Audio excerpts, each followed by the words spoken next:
It is now a pleasure to talk about Wendy. Those who know Wendy Bleiweiss know someone who is nothing short of humble,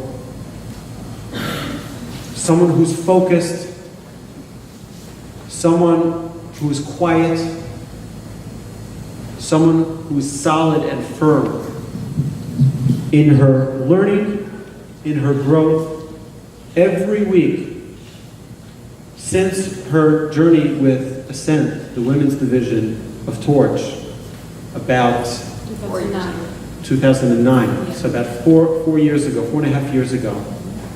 She's been coming every single Tuesday night, without fail, to a Torah study class, learning every week, whether it's in the sukkah, rain or shine.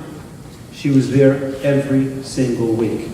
She's focused, she's determined, without any further ado. Wendy.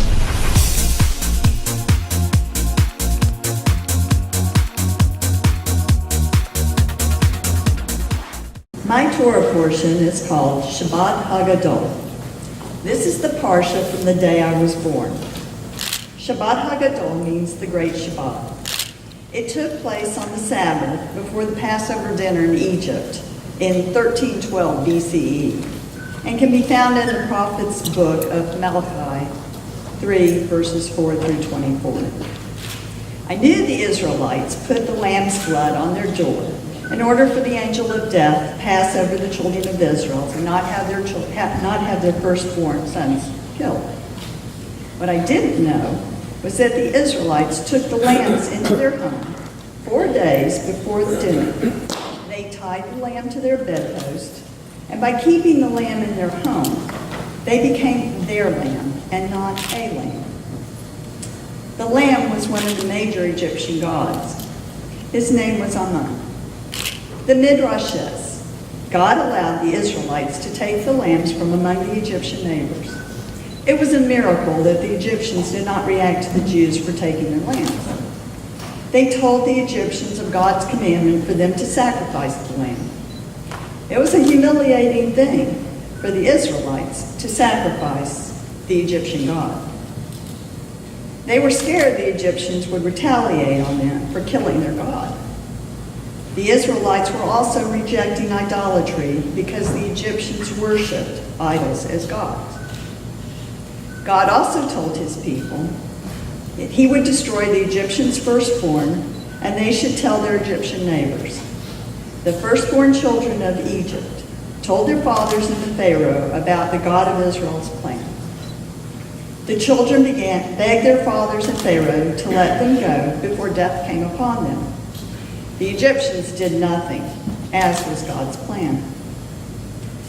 The lesson learned is in every challenging situation, they displayed a courageous act of faith and trust in God.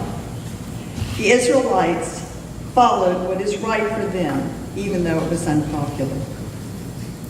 Additionally, I have learned from my parsha to pay attention to the hand of God, for miracles still happen every day.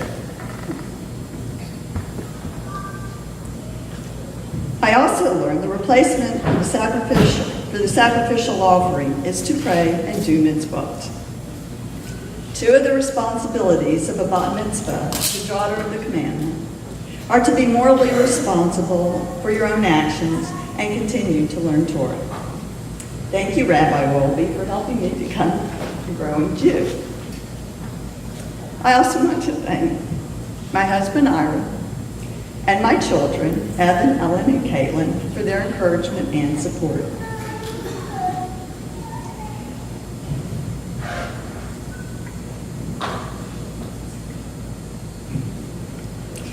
My habit was to cry at all my children's bar mitzvahs, and I guess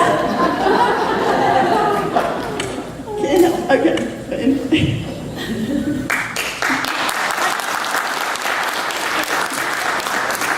I'm very appreciative to my parents who are able to be here tonight for raising me to be a Jewish woman. Who knew you would ever see me be a bat mitzvah?